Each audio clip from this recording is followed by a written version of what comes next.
बिस्मिल्लाहिर्रहमानिर्रहीम। अस्सलाम वालेकुम नादरीन, आप यूट्यूब चैनल देख रहे हैं। मैं इमरान खान हूँ। नादरीन, एक कमेंट से मैं इस वीलॉग का आगाज़ करता हूँ। मोहम्मद फ़हीम साहब ने कहा और बात बिल्कुल ठीक है, ये ऐसे ही है। यानी पिम्स अस्पताल में जो मशीन ख़राब है उसने बताया कि इमरान खान ठीक है। बस यही सारे सिस्टम की कहानी है।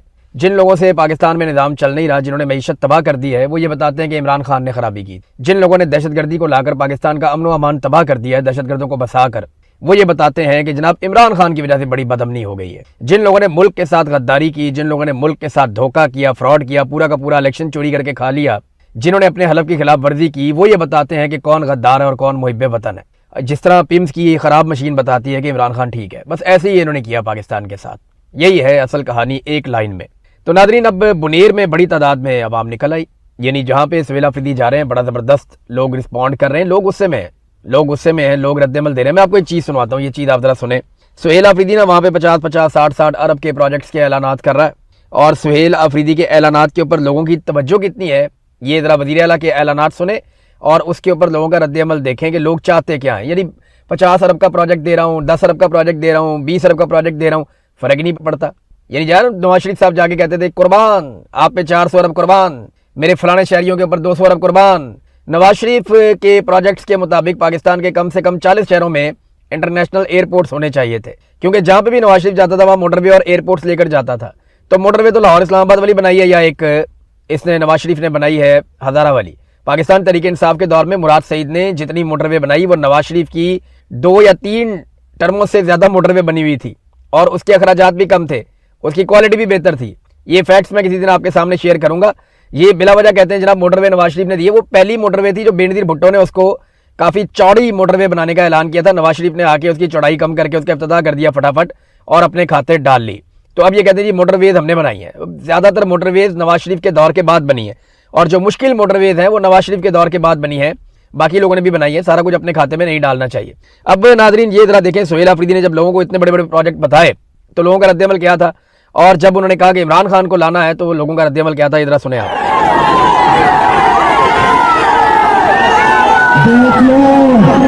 देख लो, सुन लो, तकरीबन 50 अरब रुपए के प्रोजेक्ट का ऐलान कर रहा हूं लेकिन कोई खुश नहीं हो रहा। इमरान खान चाहिए इनको, मेरे पाकिस्तानियों। तो ये लोग इमरान खान की आवाज़ सुनने आते हैं जलसे में। वहाँ स्पीकर पे इमरान खान की पुरानी आवाज़ सुनाई जाती है, उसकी तकरीर सुनाई जाती है। लोग वो सुनना चाहते हैं, लोग इमरान खान को देखना चाहते हैं, लोग इमरान खान को वापस लेना चाहते हैं, उसे हासिल करना चाहते हैं। और यही लोगों की अब ख्वाहिश है। आप जो मर्जी लोगों को, अब सोने के प्लेट के अंदर भी लोगों को खाना देंगे ना तो लोग आपसे कहेंगे जी इमरान खान किधर है। जिन्होंने पूछना है, जिनको शऊर मिल गया, वो आपको यही कहेंगे। हसीना वाजिद ने इकॉनमी ज़बरदस्त कर दी थी अपने मुल्क की, लेकिन लोगों ने कैसे जूते मार के भगाया। इकॉनमी तो वहाँ पे बहुत अच्छी थी। तो पाकिस्तान के अंदर आप इकॉनमी को अगर बेहतर कर भी लें, अव्वल तो आपसे होनी नहीं है, आप नालायक हैं, निकम्मे हैं, आप नहीं कर पाएंगे। ना ये कोई पॉलिटिकल गवर्नमेंट है, ना इनकी कोई आवाम में जड़ें हैं। लेकिन अगर आप इकॉनमी बेहतर भी कर दें तो क्या आप इमरान खान से जान छुड़ा लेंगे? सवाल ही पैदा नहीं होता। आप ये कर ही नहीं पाएंगे। और इकॉनमी ना चलने की वजह से, मैंने आपको कुछ अर्सा पहले कहा था कि 3 फैक्टर्स हैं, इनमें से जब भी 2 इकट्ठे हो गए, पाकिस्तान की मिलिट्री एस्टेब्लिशमेंट हाथ जोड़ लेगी अवाम के सामने और फिर पाकिस्तानियों को इलेक्शन भी मिल जाएगा, इमरान खान की रिहाई भी हो जाएगी। 3 में से 2 फैक्टर, एक ये माशी दबाव इतना ज्यादा है कि वो खत्म ही नहीं हो रहा। वो फैक्टर अपनी जगह पे मौजूद है। अब बाकी 2 फैक्टर रह गए थे, उन दोनों में से कोई एक भी एक्टिवेट हो जाए तगड़े तरीके से तो इमरान खान साहब बाहर आ जाएंगे। एक फैक्टर था अवामी दबाव, दूसरा था बैरूनी दबाव। अब ना तो बैरूनी दबाव आ रहा है, ना ही अवामी दबाव आ रहा है। इन दोनों में से एक दबाव भी आ गया तो माशी दबाव इस कदर ज्यादा है कि ये हुकूमत मुकम्मल तौर पे कोलैप्स कर जाएगी, जैसे सिस्टम पहले ही कोलैप्स कर चुका है। तो नाज़रीन, बुनेर में और हंगू में बहुत बड़ी तादाद में लोग निकले हैं। जैसे कि अलीमा खानम को लोग रिस्पॉन्ड कर रहे थे, उससे ज़्यादा अब सुहेल अफरीदी को लोग रिस्पॉन्ड कर रहे हैं, क्योंकि गुज़िश्ता 2-4 दिन में जो कुछ हुआ उसके बाद लोगों का गुस्सा बहुत बढ़ गया है। इसका एक और मतलब आप लीजिए कि कोई गाँव है, देहात है, दूर दराज का इलाका है, कबायली एरिया है, कोई भी जगह है, खबर फौरन पहुंचती है। डिजिटल मीडिया का ये कमाल है और सोशल मीडिया का ये कमाल है कि फौरी तौर पे खबर पाकिस्तान के हर कोने में पहुंचती है। आप खबर को रोक नहीं सकते। वजीर आला जब वहां पहुंचा तो उसको माजी की तरह जाके बताना नहीं पड़ा कि ये हो गया, वो हो गया, इस्लामाबाद में कुछ नहीं। लोग पहले से ही सारा कुछ जानते हैं और लोग तहरीक बनाने के लिए मुकम्मल तौर पर तैयार है। इमरान खान साहब ने बड़े सख्त अहकाम भी जारी किए हुए हैं और वो अहकाम मिल गए हैं सुहेल अफरीदी को भी, जुनैद अकबर को भी, कि इन दोनों की बहुत बड़ी रिस्पॉन्सिबिलिटी है। देखिए, माजी में तो जुनैद अकबर साहब का ये था कि मुझे अली अमीन गंडापुर काम नहीं करने देता या अली अमीन गंडापुर रुकावट है। अब तो वो रुकावट भी नहीं है, तो उन्हें बहुत बड़े पैमाने पे अब काम करना पड़ेगा जुनैद अकबर साहब को भी, और जो सुहेल आफरीदी है उनकी तो बहुत बड़ी ड्यूटी है। अब बहुत सारे और जो एमएनएज इमरान खान साहब के बेनिफिशरीज है वो आजकल दिखाई नहीं दे रहे। वो नजर आने चाहिए कि वो स्ट्रीट मूवमेंट कर रहे हैं, लोगों में जा रहे हैं। जो पुराने एमएनएज हैं, एमपीएज हैं, पाकिस्तान तहरीक इंसाफ के बड़े बड़े बेनिफिशरीज हैं, पंजाब के अंदर भी मूवमेंट नजर नहीं आ रही। आपको याद होगा जब ये 2024 का इलेक्शन हो रहा था तो पंजाब में भी उम्मीदवार निकल आए थे, खैबर पख्तूनख्वा में भी निकल आए थे, चोरी चोरी कैंपेन्स कर रहे थे, वीडियोस भिजवा रहे थे सोशल मीडिया को, हमारी वीडियोस चलाएं, सोशल मीडिया से प्रोजेक्शन मांग रहे थे कि हमारी एक्टिविटीज को दिखाया जाए, बताएं लोगों को, हमें ज्यादा से ज्यादा प्रमोट करें। लेकिन वो सारे लोग कहाँ गए? देखिए ना, अपना इलेक्शन लड़ने के लिए उन्होंने दिन रात एक कर दिया था, पूरा जोर लगा दिया था। 2024 में हर तरह का उन्होंने खतरा लिया था, उस वक्त फस्तायत बहुत ज्यादा थी, लेकिन आज वो लोग दिखाई नहीं देते। कौन कैंपेन चल रहा है पूरे पंजाब के अंदर? दिखाएं ना, कहाँ पे कोई बड़े पैमाने पे कैंपेन हो रही है, लोग घुसे हुए हैं शहरों के अंदर, गाँव के अंदर, देहातों के अंदर, गलियों मोहल्लों के अंदर, चंद एक लोगों को छोड़ के कोई काम ही नहीं कर रहा। खैबर पख्तूनख्वा में सुहेल आफरीदी आपको नजर आ जाता है, उसके अलावा कौन काम कर रहा है? कहाँ पे गली मोहल्लों के अंदर कैंपेन हो रही है? कौन कौन सा उम्मीदवार अपने अपने हल्के में निकला और लोगों को स्ट्रीट मूवमेंट के लिए आगाही दे रहा है? कोई भी नहीं निकला, कुछ दिखाई नहीं दे रहा। ये आटे में नमक के बराबर है और ये कुछ भी नहीं है। जो लोग काम कर रहे हैं उनको भी डिस्करेज किया जा रहा है। तो होना तो ये चाहिए कि सारे अपने अपने हलकों में निकल जाएं, एमपीएस अपने हलकों में पहुंचे, एमएनएज अपने हलकों में पहुंचे, टिकट होल्डर्स जिन्हें फॉर्म 47 के मुकाबले में हरा दिया गया उनको भी चाहिए कि वो भी सारे अपने हलकों में पहुंचे, अपने लोगों को अंगेज करें, लोगों को तैयार करें कि हमने निकलना है, हमने एहतजाज करना है, किसानों की तहरीक चल रही है उसको सपोर्ट करें, बाकी चीजों को। तो फिर ये आप लाखों लोग जो मिलियंस के अंदर आप लेकर जा सकेंगे। अदरवाइज फिर आप इतने बड़े पैमाने पे लोगों को कैसे ले जाएंगे? एक और मसला भी है, पीटीआई की फंडिंग का मसला। पीटीआई को ये सब करने के लिए बहुत बड़े पैमाने पर फंडिंग चाहिए। पीटीआई की सबसे बड़ी फंडिंग पाकिस्तान तहरीक इंसाफ के अपने वोटर और सपोर्टर ही देते हैं, कोई और बाहर से तो इनको इधर उधर से फंडिंग आती नहीं है, या ओवरसीज पाकिस्तानी इनको फंडिंग देते हैं। अब उसके लिए जो मेरे पास इंफॉर्मेशन है, अभी तक कोई खातिर ख्वाह काम शुरू नहीं किया गया। यानी स्ट्रीट मूवमेंट के नाम पे ये एक्टिविटीज तो हो रही हैं, लेकिन जो इनको खर्चा चाहिए होगा, जो इनको पैसा चाहिए होगा, अगर आपने बहुत बड़े पैमाने पे आप मिलियंस लोगों को अगर लेकर जाना चाहते हैं इस्लामाबाद, तो आपका रोजाना का खर्चा जो है वो लगभग 10 करोड़ 20 करोड़ तक का आपका खर्चा, या हो सकता है इससे ऊपर नीचे आपका खर्चा हो। तो इतना खर्चा करने के लिए पैसा किधर है? वो पैसा भी तो आपको अरेंज करना पड़ेगा, आपको मैनेज करना पड़ेगा कि इतने सारे लोगों का खाना है, चलना फिरना है, उनके वॉशरूम्स हैं, बाकी चीजें हैं, ये सब आप कैसे अरेंज करेंगे? इसके लिए आपको बड़े पैमाने पे फंडिंग करनी पड़ेगी। लेकिन अभी तक मुझे, मैं इंटरनली भी चेक करता रहता हूँ मुख्तलिफ सोर्सेज से, तो अभी तक यहाँ पे कोई इस किस्म की एक्टिविटी दिखाई नहीं दी। अलीमा खानम के हवाले से एक कंट्रोवर्सी पैदा हो गई है कि उन्हें जनाब खान ने मना कर दिया कि आपने कोई किसी किस्म की स्ट्रीट मूवमेंट नहीं चलानी। देखें, इमरान खान मना करे या ना करे, वो इमरान खान की बहन है और उनका ये हक है कि वो एक पॉलिटिकल ओपिनियन अपनी रखें, और हर शख्स का ये हक है कि वो आवाज़ उठाए जमहूरियत के लिए, इंसानियत के लिए। और अलीमा खानम को निकलने से तो कोई मना नहीं कर सकता कि वो इमरान खान के लिए निकले, कोई मना नहीं कर सकता। वो पाकिस्तान तहरीक इंसाफ के प्लेटफॉर्म से जाती भी नहीं है, कभी हमने उनके हाथ में पाकिस्तान तहरीक इंसाफ का झंडा भी नहीं देखा। वो बतौर बहन निकलती है, वो बतौर पॉलिटिकल लीडर नहीं निकलती। लेकिन इमरान खान साहब सख्त खिलाफ भी हैं मौरूसियत के, ये भी हम सब अच्छी तरह जानते हैं। मेरे ख्याल में अलीमा खानम के मामले में क्या है, मैं आपको नेक्स्ट वीलॉग में बता पाऊंगा डायरेक्टली बात करके कि इन लोगों के साथ हुआ क्या।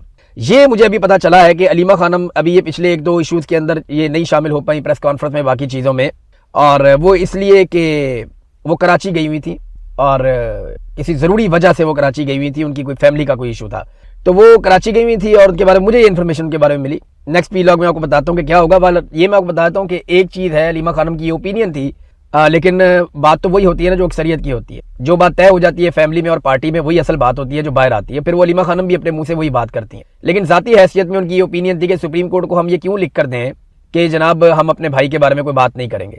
ये उनकी ज़ाती हैसियत में ओपिनियन थी। लेकिन फिर पार्टी ने और सब ने मिलकर फैसला किया कि नहीं, इस वक्त जो भी हमसे मांगी जा रही है अंडरटेकिंग हम दे देते हैं, क्योंकि इमरान खान साहब की ज़िंदगी इस वक्त बहुत इंपॉर्टेंट है और इस मामले को वैसे देखते हैं। मंगल को वो वैसे भी अडियाला जेल के बाहर आ जाएंगी, परसों आप देख लें, एक दिन बीच में रह गया, इंतजार करें। मंगल को वो अडियाला जेल के बाहर आएंगी तो आपको वहां पे पता चल जाएगा कि अलीमा खानम क्या कहती हैं, किस तरह से बात करती हैं और क्या बात करती हैं।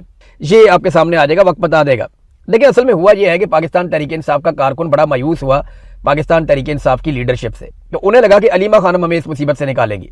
उन्हें लगा कि अलीमा खानम आ गई हैं, तो लोगों को भी ये लगा कि अलीमा खानम के साथ चल पड़ते हैं, ये बहन है, ये धोखा नहीं देगी, ये इमरान खान को रिहाई करवाने में हमारा पूरा साथ देगी। ये लोगों को महसूस हुआ और उसके बाद लोगों ने जो है वो अपना एक ज़हन बना लिया अलीमा खानम के साथ।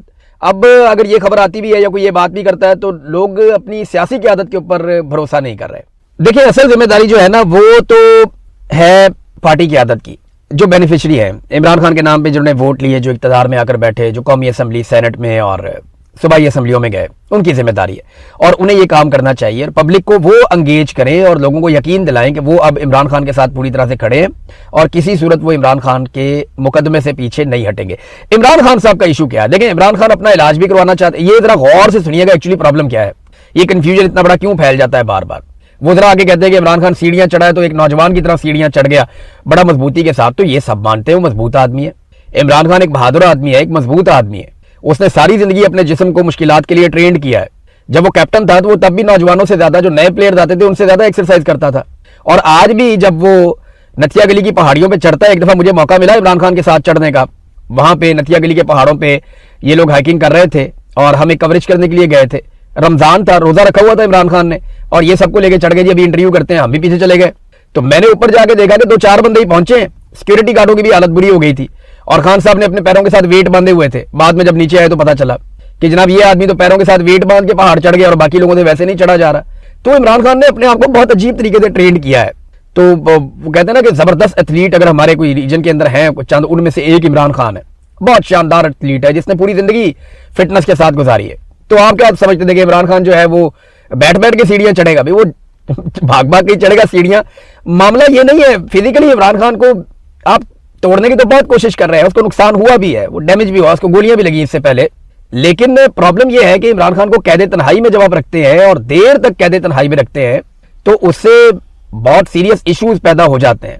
उससे कैद तन्हाई में जो आदमी होता है, मैं आपको बार बार ये कहता हूं कि आप एक्सप्लेन, मैं आपके सामने क्या करूं, आपको समझ ही नहीं आएगी। मुझे इस पे पूरा एक वीलॉग करना पड़ेगा कि कैद तन्हाई इंसान पे किस तरह से इफेक्ट डालती है। आपको मैं समझा ही नहीं पाऊंगा, उसके लिए मुझे कम से कम 15-20 मिनट बात करनी पड़ेगी, पॉइंट्स लिखने पड़ेंगे कि ये चीजें आपके साथ कैद तन्हाई में होती हैं। फिर उनको जिस तरह की मेडिसिन दी जा रही हैं, इस बात का भी शक है कि उनको स्लो पॉइजन किया जा रहा है। वो खुद कहते हैं कि उन्हें मार दिया जाएगा मोहम्मद मुर्सी की तरह। तो इमरान खान अपना इलाज करवाना चाहते हैं, अपने टेस्ट करवाना चाहते हैं, लेकिन वो कोई भीख नहीं लेना चाहते और वो ये तासुर भी नहीं देना चाहते कि वो आसाबी तौर पे और जिस्मानी तौर पे खुद को कमजोर भी नहीं दिखाना चाहते। उनकी रिहाई के लिए कोई मेडिकल ग्राउंड, याद रखिएगा, नहीं होगी। वो तस्लीम नहीं करेंगे इमरान खान साहब मेडिकल ग्राउंड के ऊपर रिहाई। ये बहुत मुश्किल है, वक्त का कोई पता नहीं होता। मैं कोई बहुत बड़ा दावा नहीं कर रहा, लेकिन ये बहुत मुश्किल है कि आप इमरान खान साहब से ये तस्लीम करवा लें कि वो तिब्बी बुनियादों के ऊपर अपनी रिहाई करवा लें या कोई जमानत ले लें। वो सिर्फ अदालती इंसाफ की सूरत में बाहर आएंगे या सख्त तरीन अवामी एहतजाज की सूरत में कोई रास्ता निकला तो इमरान खान साहब बाहर आएंगे। देखिए, बातचीत इमरान खान करना चाहते हैं और बातचीत के जरिए से रास्ता निकालना इमरान खान साहब की पहले दिन से ख्वाहिश है कि बातचीत की जाए, मगर इसके लिए वो अपनी जाती डील नहीं लेंगे इमरान खान साहब, और ना ही ऐसा कोई तासुर बनने देंगे।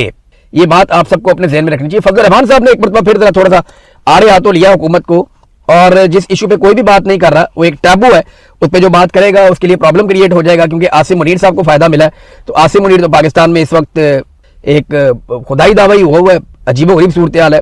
लेकिन फजल रहमान साहब ने फिर हौसला किया और उन्होंने इसके बारे में बात की। ये बात पाकिस्तान तहरीक इंसाफ को भी करनी चाहिए थी, उन्होंने नहीं की।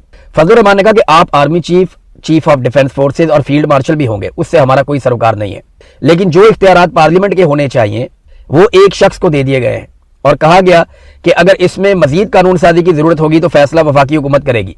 यानी इसमें पार्लियामेंट को भी निकाल दिया गया, क्योंकि हुकूमत को बूट के नीचे दबाना उनके लिए ज्यादा आसान है। यानी ये कानून साजी कर दी गई, इसमें यह कह दिया गया इसमें अगर मजीद जरूरत पड़ी तो वफाकी हुकूमत कर लेगी। वफाकी हुकूमत का मतलब है काबीना। पार्लियामेंट को बिल्कुल बाहर कर दिया। बहुत सारे इख्तियारात जो पार्लियामेंट के पास थे या हुकूमत के पास होते थे, वो सारे इख्तियारात फील्ड मार्शल आसिम मुनीर को बतौर CDF दे दिए गए। फिर उन्होंने कहा अगर सियासी कारकुन फौज की हदूद में मुदाखलत नहीं कर सकता तो फौज को भी सियासत में मुदाखलत का हक नहीं है। अभी हाल ही में कानून साजी की गई, लेकिन इस पर किसी ने बहस नहीं की। कानून साजी की जो शक्ल सामने आ रही है वो आइन से मुतसादिम नजर आती है, ये भी फजल रहमान साहब ने कहा। उन्होंने कहा इदारे के अंदर इंतजामी तब्दीलियों से हमारा कोई सरोकार नहीं है, तहम पार्लियामेंट के इख्तियारात मुक्तदरा के एक फर्द को दे दिए गए हैं। कमांड और कंट्रोल का इख्तियार वफाकी हुकूमत के पास था। हम असूली इख्तलाफ कर रहे हैं, किसी को गाली तो नहीं दे रहे। फजल रहमान साहब ने पेशावर में जो कन्वेंशन से बात की है, बात बहुत ठीक है कि फील्ड मार्शल आसिम मुनीर को इस नौइयत के इख्तियारात दे दिए गए हैं कि दुनिया में किसी आर्मी चीफ के पास नहीं है, और कम से कम एक आदमी तो बोला इसके खिलाफ, बाकियों को भी बोलना चाहिए। अब तक इतना ही, अपना ख्याल रखिएगा, अपने चैनल का भी। अल्लाह हाफ़िज़।